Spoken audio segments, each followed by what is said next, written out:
Assalamualaikum warahmatullahi wabarakatuh. Selamat pagi, selamat bertemu kembali di April Norman Channel. Baik, pada kesempatan kali ini kita akan memberikan pembahasan sedikit terkait latihan 1 dan 2 ya, pada KD2 tentang interaksi desa dan kota. Sebelum ulangan ya, ada baiknya kita review sebentar ya materi kita. Yang pertama, langsung saja saya akan membahas materi saya akan bahas tentang soal latihan 1 ya, yang telah kita kerjakan bersama. Soal yang pertama, bahwa pertanyaan adalah, desa merupakan satuan masyarakat hukum yang memiliki batas wilayah. Ini merupakan pengertian desa menurut Undang-Undang Nomor 6 Tahun 2014 ya. Ini di pembahasan di video udah ada dijelaskan, sangat mudah. Lanjut ya, perhatikan karakteristik berikut. Karakteristik fisik desa ditunjukkan oleh angka fisik ya. Fisik ini berarti yang bukan berhubungan dengan masyarakat ya. Kontrol sosial ini masyarakat. Ini karakteristik sosial. Kehidupan masyarakat sangat harap dengan alam. Ini sosial juga, maka jawabannya 3, 4, 5. Next ya, ini masih tergolong mudah juga. Wah, ini ada jawaban yang salah ya. Perbedaan potensi wilayah pada setiap desa menyebabkan proses perkembangan suatu desa berbeda-beda. Desa yang penduduknya masih bergantung pada alam dalam memenuhi kebutuhan hidupnya, adat istiadat sangat mengikat kuat seperti suku Baduy. Pertanyaannya, berdasarkan ciri-cirinya desa Baduy dapat diklasifikasikan dalam jenis desa. Sudah kita bahas ya bahwa desa suku Baduy ini termasuk desa tradisional ya. Salah satu cirinya membedakan desa tradisional dengan swadaya itu bahwa desa tradisional itu mereka bertani untuk memenuhi kebutuhan hidupnya sendiri, tidak dijual ya, dan mereka tidak terisolasi ya. Suku Baduy ini mereka terisolasi. Ini membedakan dengan desa swadaya ya, sangat dalam hutan sekali. Kalau desa swadaya mereka jauh dari kota karena aksesnya yang jauh ya,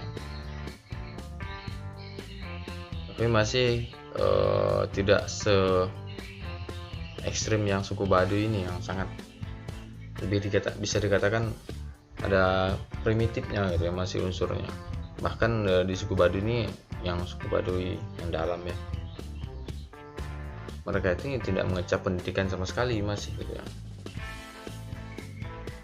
Itu bedanya. Sedangkan desa swadaya mereka jauh dari perkotaan. Swakarya seperti desa-desa di Sanggau inilah ya. Swasembada desa yang sudah maju, mungkin di Pontianak lah ya, atau di pinggiran kota. Lanjut yang ketiga, lembaga sosial desa berperan dalam pembangunan desa di berbagai bidang. Salah satunya yaitu BPD, Badan Permusyawaratan Desa. Perannya yaitu menetapkan peraturan desa bersama kepala desa. Ini seperti DPR lah ya, atau MPR gitu yang buat peraturan bersama kepala desa ini. Kepala desa ini seperti presiden ya, yang melaksanakan.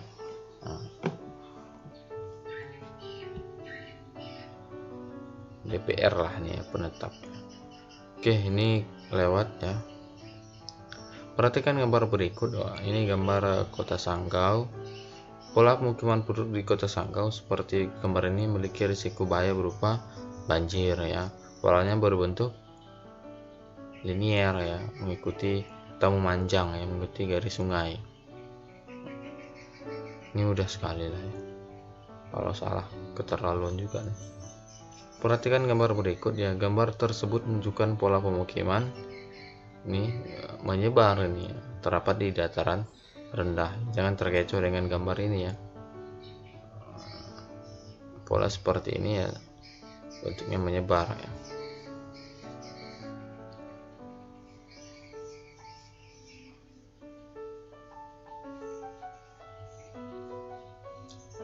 Lanjut, keberadaan jalan raya sangat berpengaruh terhadap pola pemukiman penduduk yang cenderung mengikuti jalan raya. Faktor yang mempengaruhinya, aksesnya. Ini mudah sekali, kita lewat saja. Setiap desa memiliki kenampakan alam berbeda, dipengaruhi oleh potensi fisik. Oke, ini yang isian. Oke, untuk isian ya, ada beberapa tips untuk menjawab soal isiannya.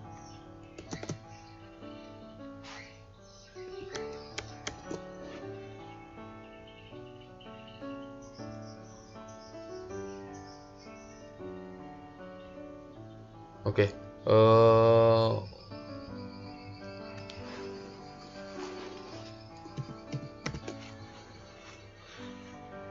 untuk soal isian ya, tips menjawabnya. Yang pertama, di awal pertanyaan itu udah dikasih tahu ya, jawablah menggunakan huruf besar ya. Kemudian menjawab sesuai dengan perintah soal. Jadi jangan suka mengulang-ulang jawaban, serta penulisan harus benar ya. Misalnya pertanyaannya, pola pemukiman penduduk yang biasanya terbentuk di dekat persimpangan jalan, mata air atau motor itu pola mengelompok ya. Jadi kalau bisa itu jangan disebut lagi polanya ya, langsung jawabannya mengelompok ya. Ini mengapa di kunci jawaban saya ini banyak sekali, karena masih banyak yang menjawab menggunakan huruf kecil, ada yang di awalnya huruf besar. Jadi saya buatkanlah kuncinya banyak biar bisa mencakup semua jawabannya. Harusnya jawabannya cukup mengelompok seperti ini. Nah, jadi karena masih banyak yang keliru, ya udah saya buatkan seperti ini biar apa sih, jawabannya harusnya benar ya, karena penulisan salah ya bisa jadi benar juga lah ya. Jadi kalau linear ini salah ya.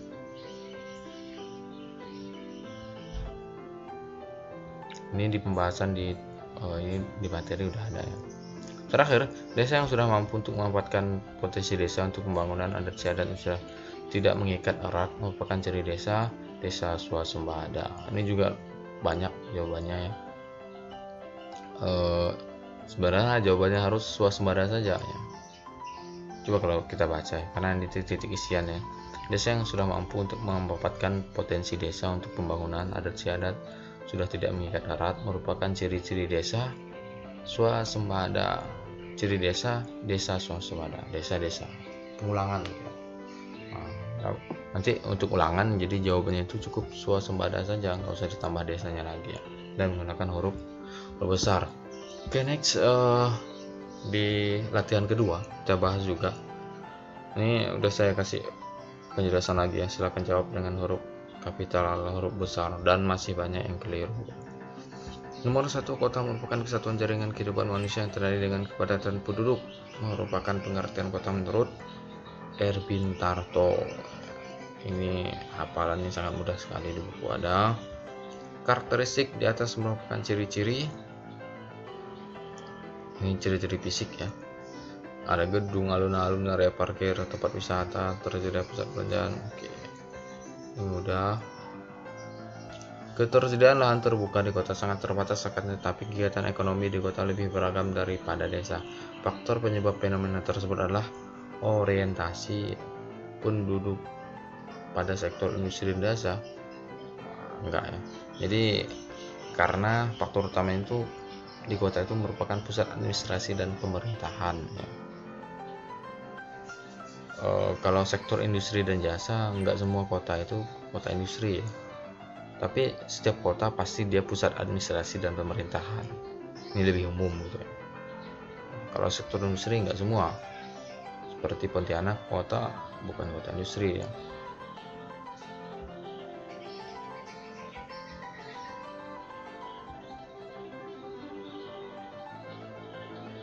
Next ya. Salah satu kota yang menjadi pusat kebudayaan dan pendidikan di Indonesia itu Yogyakarta ya. Ini benar sekali. Malang juga bisa ya. Potensi kota yang terkait dengan tingkat kesejahteraan penduduk seperti seperti kesehatan, pendidikan, dan pendapatan, yaitu potensi sosial. Ini berupa materi hafalan nih, so easy lah, yang mudah. Di buku ada, kalau kalian baca PowerPoint yang saya buatkan pasti bisa jawabnya. Kegiatan distribusi barang dan jasa dari kota ke daerah lain seperti hasil industri, perdagangan, dan hiburan merupakan kegiatan ekonomi dasar. Ini di pembahasan udah ada. Next, tentang teori kota. Menurut teori vektoral, tempat pengolahan barang mentah menjadi barang jadi terdapat pada zona 2, yaitu zona manufaktur ya. Kalau tempat penjualan barang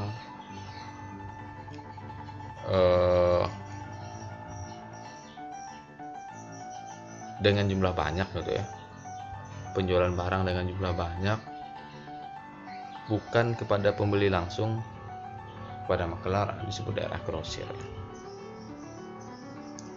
8. Pemukiman yang berada di pinggiran kota, bukan kota besar, namun penduduknya bekerja di kota besar. Pada teori inti ganda terdapat pada zona pemukiman suburban ya. Oke, ini mudah juga. Dan ingat ya, siapa tahu keluar lagi gitu ya. Teori konsentris merupakan penelitian yang dilakukan di kota Chicago ya. Ini juga jawabannya banyak sekali, ada yang nambah kota lagi karena ini benar ya, hanya muncul satu, sebenarnya banyak nih kuncinya ya. Di kota tersedia tenaga medis yang memadai dan fasilitas kota, sehingga pendidikan tinggi ya. Kondisi ini merupakan potensi sosial kota. Oke, demikian pembahasan sedikit terkait dengan soal latihan 1 dan 2 ya. Semoga bisa dipahami, dan ingat untuk penjawaban soalnya harus teliti ya.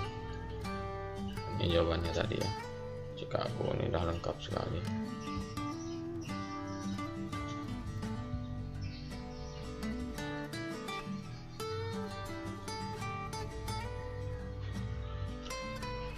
Oke, demikian pembahasan terkait soal latihan 1 dan 2. Untuk latihan 3 dan 4, setelah ini saya berikan kesempatan lagi untuk melakukan perbaikan ya. Terima kasih, jangan lupa dukung terus ya channel kita. Oh ya, saya ingin melihatkan nilai ya, proses pengolahan nilai.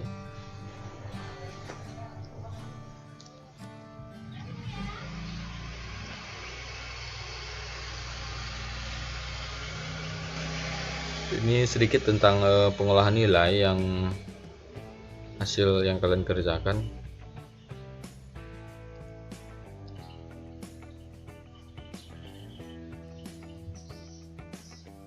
Misalnya ini di soal latihan 1 ya.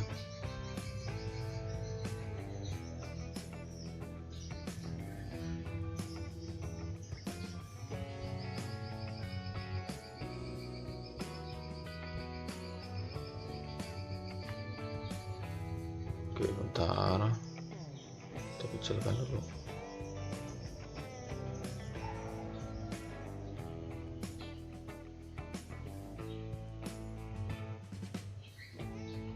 Oke,